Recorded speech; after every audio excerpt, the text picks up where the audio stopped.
The CBS Radio Mystery Theater presents...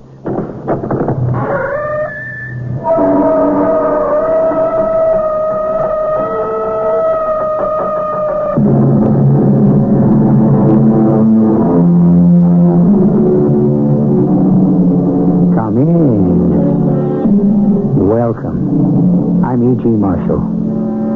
The best prophet of the future is the past. The past is the root. The present is the stem. The future is the leaf and the blossom, which may be another way of saying, as ye sow, so shall ye reap. Of course, the problem is, so many seeds look so much alike. Maria, why? What did you just say? I said why? Why would you want to kill me? Kill you? I know you want to kill me. What are you saying? You pretend you don't know. Please, Frank. But you won't kill me. I'll kill you first.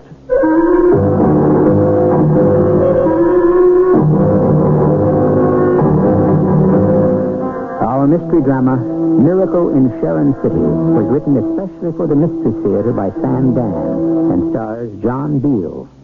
It is sponsored in part by Buick Motor Division and Contact, the 12-hour allergy capsule. I'll be back shortly with Act One.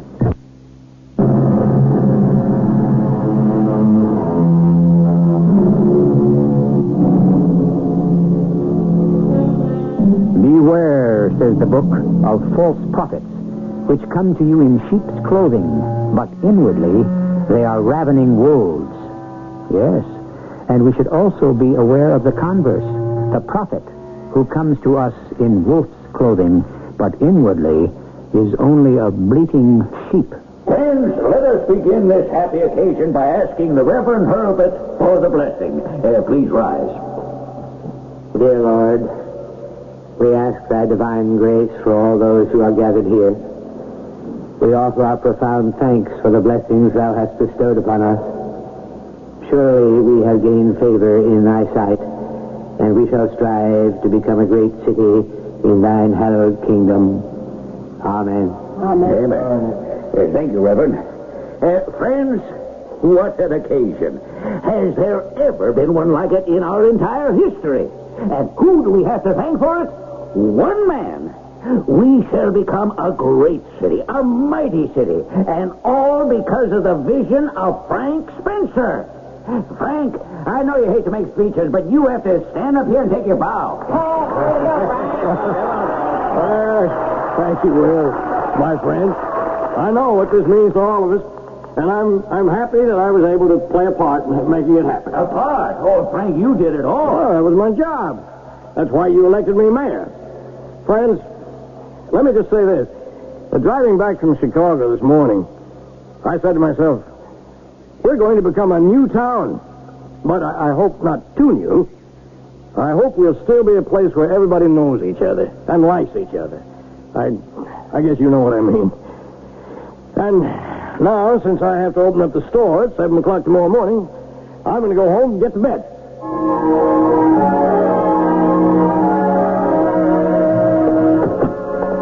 I thought we'd never get away. Oh, darling, it's a price you have to pay for fame. Oh, it wasn't out to become famous. Frank, people just can't get over it. I can hardly believe it myself. And we'll never get away from that. Did we lock the door? I think so. Good. Now let's leave the phone off the hook. Better answer it. Now you answer. It isn't for me. But, honey, I'm all talked out. All right. Hello? Who is it? Oh, yes, Tom. I don't want to talk to him. He just fell asleep, Tom. I don't want to talk to anybody. Mm-hmm. Oh, well, but with all the excitement. I don't even want to talk to myself. Sure, Tom. Tomorrow. Now, good night. You want a cup of coffee? No, keep me awake. Oh, you're too keyed up to sleep anyhow. Oh, hasn't this been the day? How about a drink? No, I'm drunk now. Oh, I can see. Oh, I'm not on whiskey. Oh, ma'am. I understand. I'm intoxicated. You're telling me? Honey, turn on the radio. Oh, sure, but you already heard it all. I'd like to hear it again. Oh, will they still be talking about it? What else is there to talk about on that one-lung station, this one-horse town? Hey, what a thing for the mayor to say. I can afford to say it because I mean it affectionately. And besides, didn't I just earn the right to say anything I like? Absolutely. And furthermore, we're not going to be a one-horse town very much longer, it looks like. Well, that sounds as if What? you might have mixed emotions about it. Well, don't you? No, not really. All right. Let's hear what Will Johnson's batting the breeze about. Music? I guess Will's finally talked himself out. Not Will. Probably just resting his voice. Friends, it's been almost 8 hours now since our town has been told about the miracle. What'd I tell you? For in truth, this is a miracle. This is a resurrection. Oh, come on now. And it's not just one person being brought back from the dead, but an entire town. Yes, our town, our beloved hometown, shall now return to vital, vigorous life. That's laying it on. One man has done it. And, friends, isn't this a monumental example of what one determined, courageous-minded man can do? One man, and one man alone. Turn it off, Maria. Well, by now you all know the story. But for any of you who may have tuned in late, I'll give you the full details of Frank Spencer's heroic exploit right after this word from Bruiser Shoe Store. It's all a part of what you're going to be exposed to from now on, Frank. I hope not. Oh, come on. Don't tell me you're not enjoying it. Well, up to a point. It's just Just what? Tell me, it's ridiculous, that's all. You take a guy, I don't care what he did, and you make such an out-and-out fuss about him. Well, nobody's that great. That's what you did, Frank. You're the miracle. Don't talk like Will Johnson. Well, in this case, Will Johnson's right. You, all by yourself, you saved this town. There was nothing to it. You know, you never even told me how you did it. Well, I was sitting in the store, wondering how I could get some action in the town, bring in some industry. And I just happened to read in the paper that Miller Bassford was thinking of relocating one of their plants. And it made me think. Well, that's what I mean, Frank. It was in the papers for all to see, but only you. Anyhow, I decided to go to Chicago and just ask them to come here. Now, that's exactly it. You did something about it. You didn't ask anybody, you didn't tell anybody, not even me. You just went.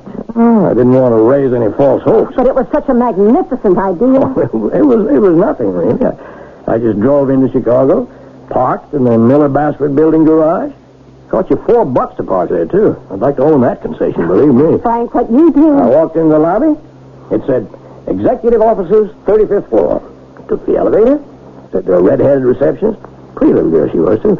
I said, I'd like to see Mr. Bassford. And she said, do you have an appointment? Because nobody sees Mr. Bassford without an appointment. And I said, be that as it may, but why don't you just tell Mr. Bassford that Mayor Frank Spencer of Sharon City is here? And if he'll give me a few minutes of his time, I could convince him to move his new plant to our town. Just like that. Just like that. And do you know, Mr. Bassford said, send him in. And in I went. Mr. Bassford? Mr. Harlow K. Bassford himself? He advises the President of the United States. He's one of the richest men in the world. He puts his pants on one leg at a time. Just same as everybody else. Mr. Harlow K. Bassford? Isn't that what I've been telling you? And you spoke to him? Well, why not? We both talk English, don't we? And he said to me, Mr. Mayor, here I am. Convince me. And I did. Just like that? Just like that. But what did you say? Oh, I just gave him the facts. We were near good roads. We had an abandoned factory building that they could take over. We had all kinds of skilled labor. Things that mean something. And? He said he'd investigate. He did. And today, he made the announcement. Oh, the announcement. Thanks to the brilliant missionary effort of Mayor Frank Spencer, we have become aware of the desirability of Sharon City as the site for our new reduction plant. We plan to begin operation there. All right. Oh, but it's history, Frank. History. What's that? Hey, look out the window. A parade, a torchlight parade. What does everybody want? Well, you'll have to show yourself. Oh, I don't want to. Come on, they'll stay out there all night. Okay. All right. Listen, everybody. Listen. I want to tell you, this has been the greatest day of my life. And I know how happy all of you are. But if you really want to thank me, you give me something I want more than anything else in this whole wide world. And that's a good night's sleep.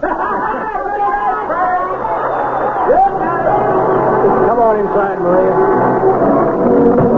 Oh, well, now, how was that for a token of esteem? Things will settle down to normal soon, I hope. Oh, Frank, it's just that everyone's so happy.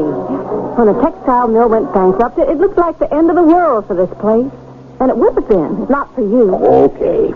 And now let's get some sleep. Oh, the town will never forget. Honey, you want to remember that old saying, this too shall pass away. Me for some shut-eye. You go upstairs while I lock up and put out the cat. Just like we do on any ordinary evening. Well, no matter what's happened, you still have to do all the same old ordinary things, don't you?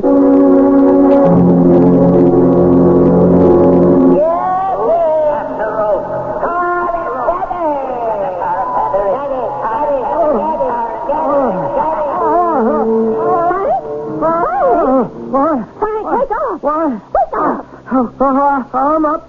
What's the idea? Why'd you wake me? Frank, you were having a nightmare. Oh, yeah. Oh, what was it, Frank? Oh, nothing. Oh, it couldn't have been nothing. Just a dream, that's all. It was a mighty disturbing dream. Oh, that's all it was. You were so upset you woke me. I'm sorry, honey. Frank, what was it? Well, it's not important. And why does it bother you? Darling, I can tell. Well, it's crazy. Tell me, then you'll feel better.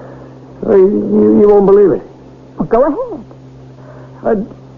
I dreamed about a mob. A mob? Yeah, a lynch mob. Oh, no. Yeah. Where? Right here.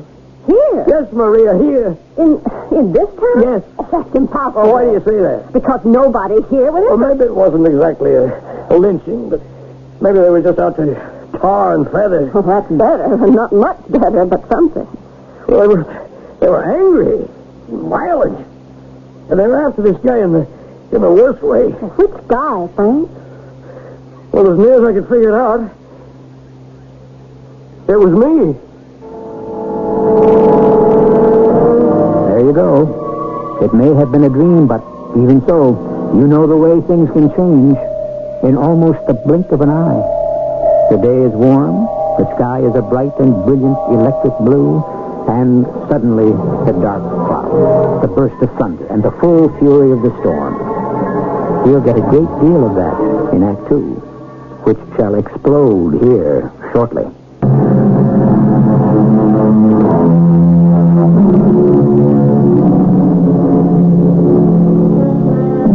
In the midst of life, we are in the midst of death.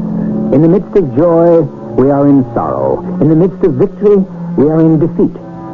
All are different shades of the same basic meaning. Life bewilders us with its kaleidoscopic changes.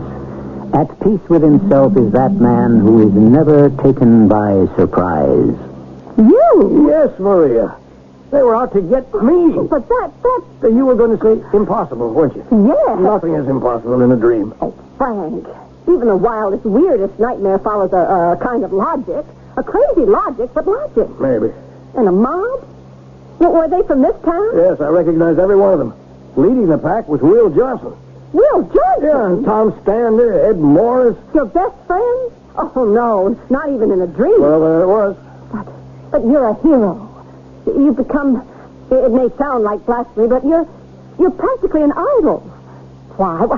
How could you even imagine that the people in this town would turn against you? I don't know. Especially after today. Maria, today is going to disappear into time. It will recede into memory. And then it'll be forgotten. Never. It's human nature. That's the way people are.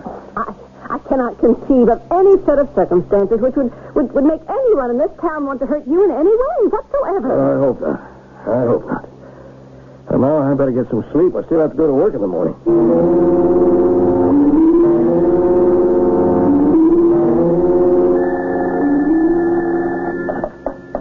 Hello? Spencer? Tom? I was going to get to you. We have a meeting of the town council tomorrow night. Executives from Miller Bassford will be there. All we have to do is cross the T's and dot the I's. Dinner? Let's have Sue Ellen arrange that with Maria, huh? Sure. When am I ever going to catch up with... Hey, Frank. Oh, morning, Will. You want us to run your same ad in the station this week? Well, I guess so. Well, it ought to be freshened up a bit. You do it for me, will you, Will? I'm just so busy. You want to get used to being busy, Frank. We won't be a sleepy little village anymore. I wonder, is that good? Well, it isn't good. It isn't bad. It's progress. Oh, I guess so. I don't really think you appreciate the implications of this coup you pulled. Oh, I think I do. 800 new jobs. Now, you realize what that'll do to our economy and to our business? Real estate. New families will have to move in. You'll have to expand your operations here, Frank.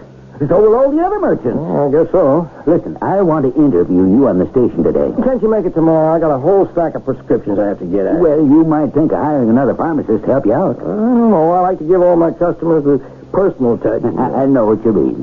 But you'll have to move with the times. I'll see you tomorrow night at the council meeting.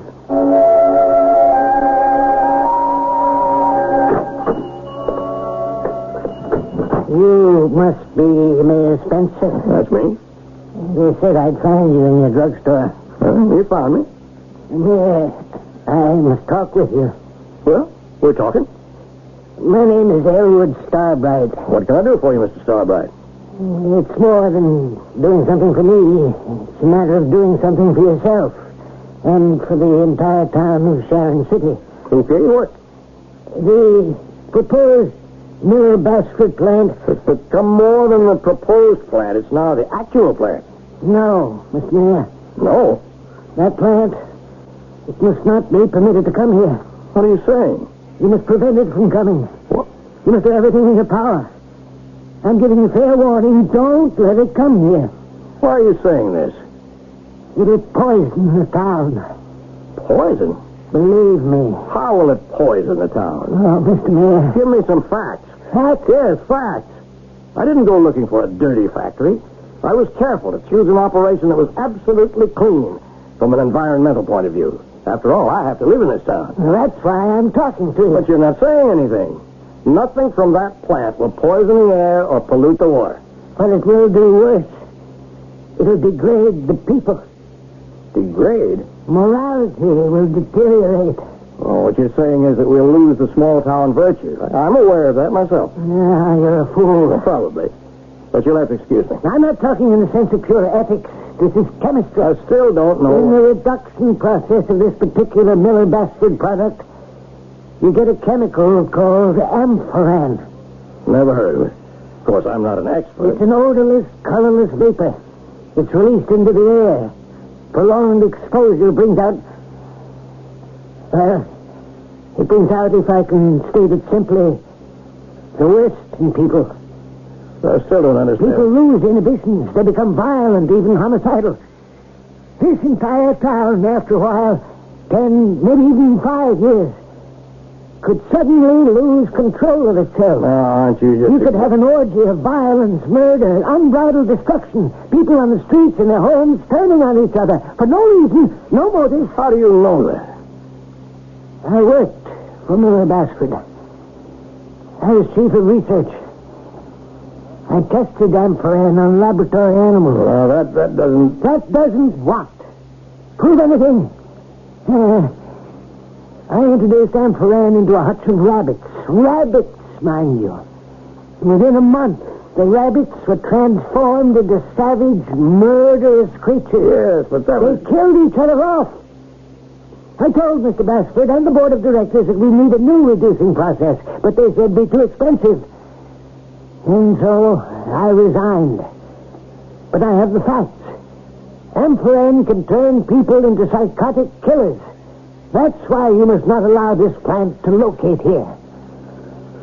Well, the council meets tomorrow night.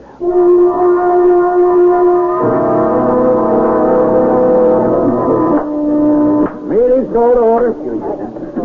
As mayor of Sharon City, I call this special meeting to act on a request for a permit from the Miller Basford Corporation of Chicago, Illinois, to conduct a manufacturing plant in Zone B. Now, have all members of the council been furnished with a copy of said request? Yes, we have. Anybody who hasn't? All members who have the request? Oh, yes. Yeah. Anybody hasn't? Is the representative of Miller Basford present? Yes, Mr. Mayor. My name is Robert Pauley. I'm general counsel to the corporation. And now, before this body votes on the request, has anyone present an objection to this permit? I have. Hey, the meeting will be in order. State your name. Elmer Starbright. Hold on, Mr. Mayor. This man is not a voting resident of our town. I understand, Mr. Johnson, but under our laws, he's entitled to speak. Mr. Starbright, you have 5 minutes to state your views. And I tell you, this town shall become a charnel house. Sit down. The meeting will be in order. Mr. Chairman, I wish to apologize to the representative of Miller Bassford, Mr. Pauley, for this gratuitous insult. I move we call the question. You mean you don't even want to discuss it? You're a fool. Oh, throw that bum out of here. Mr. Chairman, Mr. Pauley, serious charge has been leveled against my company by a former employee. I wish to clear the air. Mr. Starbright, when you told the board at Miller Bassford of the existence of this amphoran, what did they do? You know what happened. They disregarded my request to remove it from the reduction process. Aren't you disregarding an important step? No, Mr. Pauley. I asked. They refused. Now, but what happened in between? Isn't it a fact that extensive lab tests were performed which showed that amphoran is harmless to humans? Those tests were bought and paid for by Miller Bassford. Mr. Starbright, isn't it true that you had a serious argument with Mr. Bassford about money and position? Didn't you demand that you be made a vice president? Yes, I did. And didn't you resign because you were turned down? No. I felt that Mr. Bassford did not give research the respect or the importance it deserves. I felt it was because it didn't cost him enough. That's why I demanded more money. The fact is, you didn't get it, and you quit. I quit because of amphoran. Mr. Mayor, I move we call the question. No, listen to me. Oh, get Listen, that all nut of you. out of here. Hold it. Whatever you want to think of me, don't anyone call me a nut. I have honorary degrees from universities in 6 countries. I have patents on more than 300 chemical processes. I have written for all the leading journals. I'm a member of all the important professional societies. Mr. Mayor, he's out of order. I'm the only person in this room who knows anything about order. I move we call the question. Let's vote.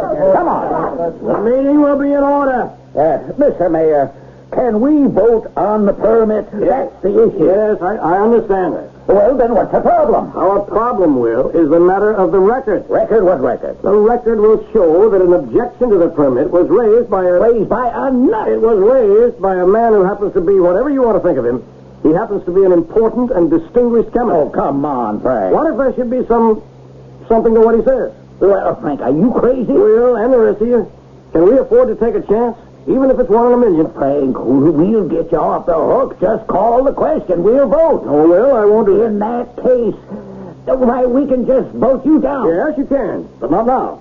Town charter rules call for a 30-day delay before you can override the mayor on granting a permit. Well, then we'll vote to suspend the rule. You can't do that without a town-wide referendum. We'll go out right now and knock on every registered voter's door and have it within 2 hours. You could, but you can't conduct a referendum unless you publish a notice to that effect 45 days in advance. Frank, what do you want? Will, and everybody, all I want is to get some independent laboratory to test this amphoran thing.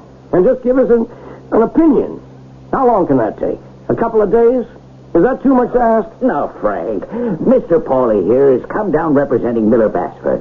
He was told that the granting of a permit would just be a formality. He expected to take that permit back with him to Chicago. Will, I'm the mayor, and I have the responsibility. Do you want to risk antagonizing Miller Bassford to the point where they'll wash their hands of us and locate elsewhere? Is that a consideration, Mr. Pauley? Mr. Mayor, I understand and appreciate your position, but we have our production schedules. Therefore, if this matter is not settled shortly, we may be forced to reassess our thinking. We may be forced to reassess our thinking. Notice how these things are said. The language of subtle pressure. The exquisite nuance of the implied threat, if the matter is not settled shortly. A marvelously relative word, shortly. A gentleman farmer named George Washington in 1763 said, "I have this morning sent a letter to my London agent. I expect to hear from him shortly." The letter would need 3 months to cross the ocean, and it would be another 3 months before the answer could arrive. Shortly. It all depends on when you lived.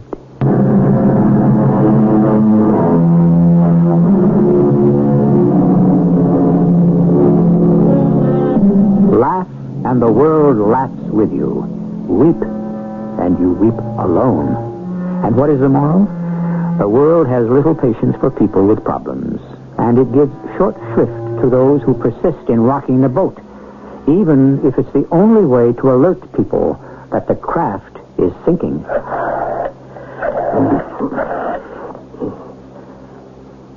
Miss Jorgensen? Frank Spencer at the drugstore. Just wanted to let you know your prescription's ready. Oh. Are you sure? Well, if you want to cancel it. Miss Jorgensen? Miss Jorgensen? Yeah. Frank? Oh, hi there, honey. Busy? No, I wouldn't say I was busy. I thought you had a whole backlog of prescriptions. They kind of disappeared on me. I've been getting a lot of calls. I would imagine. People ask me, what's wrong with Frank? Do you think anything's wrong with me, Maria? Frank, I'm your wife. That really doesn't answer the question. What do you want? I just want you to know that I'm doing what I see as my duty to this town and the people in it. We should get that lab report in a day or two. I've been listening to Will Johnson deliver the news every hour on the hour. What's he saying? Oh, it's just about noon. Turn on the radio and listen for yourself. Never mind. I can just imagine. I don't think you can. Listen. And here he is. 12 o'clock and all the local news.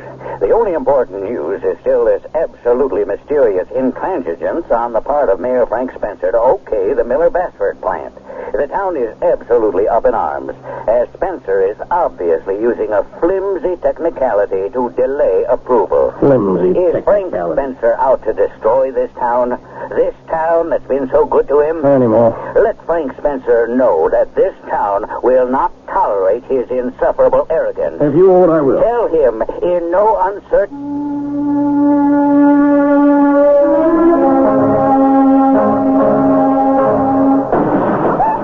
Oh, my God!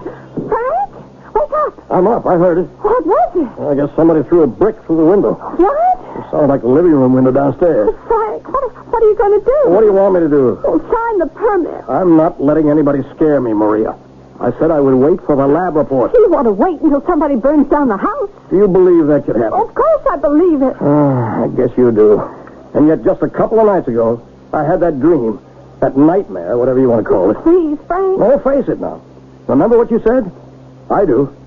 You said you couldn't conceive of any set of circumstances which would make anyone in this town hurt me in any way. Frank, now I'm really frightened. So am I. Well, then why don't you sign the permit? I think it's become more than just a permit. Much more.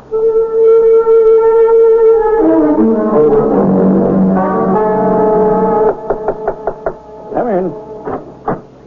Oh, Frank. I've got something for you. Yeah, what's that? What does it look like, Will? It's a brick. Yes. Someone tossed it through my window last night. Oh, now, look, Frank, I don't know... Someone who was inspired by your rabble-rousing newscast. Well, feelings are running pretty high in this town. And they're being kept pretty high, too. Frank, level with me. What's it all about? First, you go out and you bring Miller-Bassford in here. Now, suddenly, you want to kick him out. But I don't want to kick him out. Then what are you trying to do? The job I swore to perform. To protect the health and welfare of this community. Well, then protect it. Protect the economic health and welfare of this place. Let's have some prosperity. Or don't you want that? I want that more than anything else in the world. Well, then start acting like it. Sign the permit. I will. When? As soon as we get the laboratory report.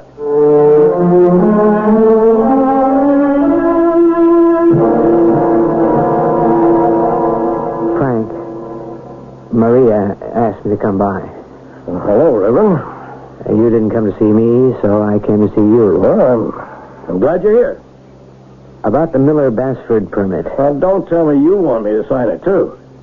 Now, I want you to tell me, if you can, why you feel the way you do about it. I thought I made that absolutely clear at the town meeting. Are you telling yourself the truth? What truth? Is this the truth? You tried to help the town by bringing in a factory. It was a bold and brilliant stroke. When it was done, you were suddenly assailed by a feeling of despair. I don't know why you say that, Reverend. Well, it's normal. It's natural. Many people who perform a heroic deed experience a feeling of depression afterward. Well, why would I? Because it's easy to believe that this has been the peak, the climax of life. It can never be duplicated. There are no worlds left to conquer. Oh, I don't think that's what... So they become vulnerable to all kinds of depressing thoughts. Reverend, I You begin to think of the implication of the factory, of the sweeping changes it would bring to the town, and perhaps you don't like them. Well, I admit that, not all of them. Hundreds of new jobs, new people, strangers. Spencer's drugstore would no longer be an intimate little pharmacy, but a large, gleaming emporium of chrome and plastic. Reverend, I think... We cannot prevent change, Frank. It has to come. Our task is to try to make it as conducive as possible to a life of decency. Reverend, you know what I've been subjected to. Yes, I know. And I've spoken out against it. But people are human. You've hit everyone in the most vulnerable spot of all. The pocketbook. Yeah, no. Well, as soon as the report from the lab arrives... It has already arrived. If what? The independent lab report. And the findings are inconclusive. How do you know that?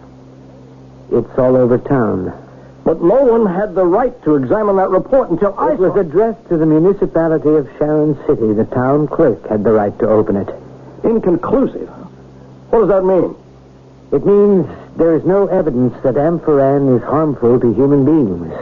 But it also means that it might be. Frank, all of life is a risk of one sort or another. Miller-Basford is a reputable concern. They wouldn't knowingly use a dangerous substance. But inconclusive. I am asking you to examine your heart and search your soul and determine your motive. What do you think my motive is? That's not for me to say. But if you seek to deny Miller-Basford the permit on safety grounds, your scientific anchor is somewhat flimsy. I think you've cleared the air. All these years, in a way, it's been my town. Maybe I'm afraid to lose it. Why should you lose it? Because if it gets bigger and more complicated, it might become the kind of town I couldn't understand. Maybe I wouldn't want to live in it. Pray for guidance, Frank. I haven't stopped praying since this thing began. Reverend, you may as well tell everybody. I intend to sign that permit tomorrow.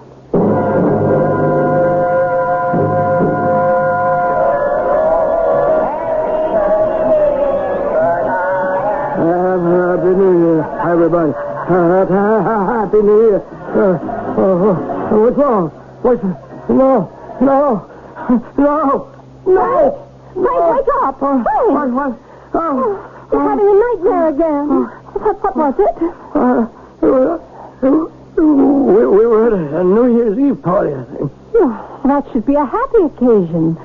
Why did you sound so terrified? Oh, it was kind of a weird party. Weird? Yeah, you had white hair. Oh, I don't know. It was just crazy. Scary. Darling, just forget about it. I was with all our friends. Why was it all so frightening? No, you have to get your rest. Big day tomorrow. Mr. What's his name? Paulie is coming down from Chicago for the permit signing ceremony. Yeah. Oh, Frank, everything's all right again, isn't it? Sure. Darling, what's the matter? Tell me. Nothing. Frank. I discovered it's dangerous to tell people what you really think, even your wife. No, Frank, I admit. Well, what could I think? Only that you'd gone crazy. It's all right. No, Frank, it's not all right. But it's the way things are. Are you unhappy about signing a permit? Yes. Why? Well, I'm not exactly convinced, not entirely convinced, that this Amphoran thing is safe. Frank, Elwood Starbright, he's obviously a nut. We're betting our lives on that premise, aren't we? Don't put it that way. Well, suppose he isn't a nut. The man has excellent credentials. But he also has a grievance against the company which could influence his judgment. 10 years, he said. Or even 5. Yes, 5. 5 years from now, we could all turn into raving, bloodthirsty killers. Frank! It couldn't happen? It's far-fetched. Far-fetched. But that word is obsolete. It belongs to an earlier day, a more simple, rational time. The way things are now, so mixed up, out of control, drugs, poisons, chemicals, just seem to run riot. Anything can happen. Darling, try and get some sleep. No. What? I don't want to go to sleep. I'm afraid. Of what? That dream. A dream? Maybe it isn't a dream. Maybe it's a vision. Do you know what you're saying? I know what I'm saying. Maybe I'm seeing something. Frank, listen. So what? I've listened to you. I've listened to all of you. But nobody listens to me. Well, I'm trying to listen, Frank. Forget it. Go to sleep. No, I don't want to sleep. I never want to sleep. I don't want to see what I know that I'm going to see.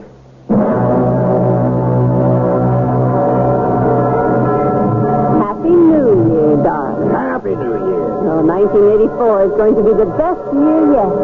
The whole town celebrating. What a town we've become in the last 5 years. Frank, I don't want to bring this up, but do you remember what you were afraid of 5 years ago? Oh, what are you talking about? What was that? Look outside. The people are shooting at each other. Hey, are they all crazy? They're not crazy. They're crazy about killing. Maria. I'm going to kill you. No. Kill everybody. Burn down the town. No. Frank? Frank, what is it? It's the Amphoran. What? The killer chemical. I saw it happen. I saw the future. I saw 1984. New Year's Eve. It all exploded in fire and blood and murder. Oh, dear, you just be calm. I won't sign that permit. Never. No, of course not. Of course, dearest, just relax. Doctor? Oh, it's Frank. He's very sick.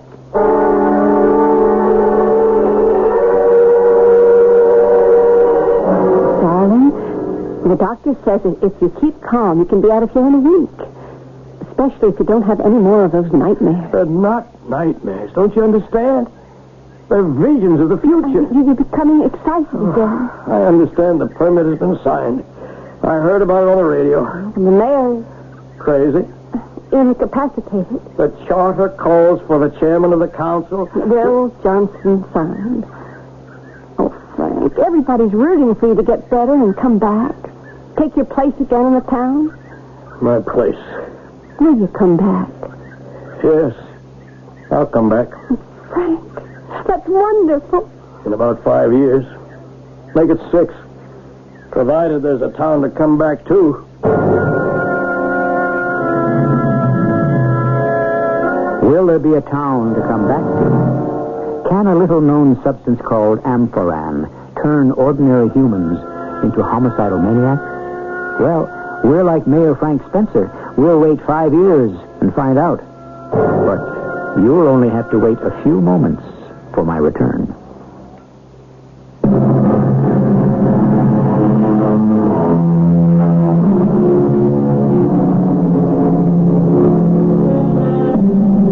Prophecy, a risky, tricky, even dangerous business. The gift of seeing into the future, according to an ancient Greek legend, was given to Cassandra by the god Apollo. But you know how those ancient gods worked it so much of the time. What they gave with one hand, they took back with the other. Apollo gave Cassandra the gift of prophecy, but he also arranged things so that no one would believe her. Most prophets would register a similar complaint. Our cast included John Beale, Ann Williams, Robert Dryden, and Ray Owens. The entire production was under the direction of Hyman Brown. This is E.G. Marshall inviting you to return to our Mystery Theater for another adventure in the macabre. Until next time, pleasant dreams.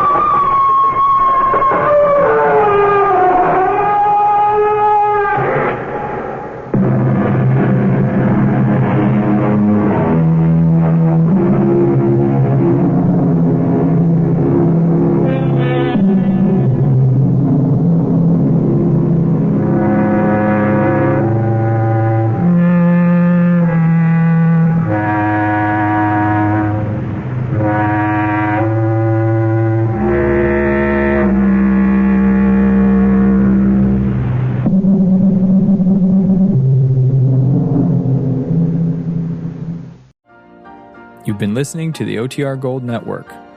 Find more classic radio at otrgold.com.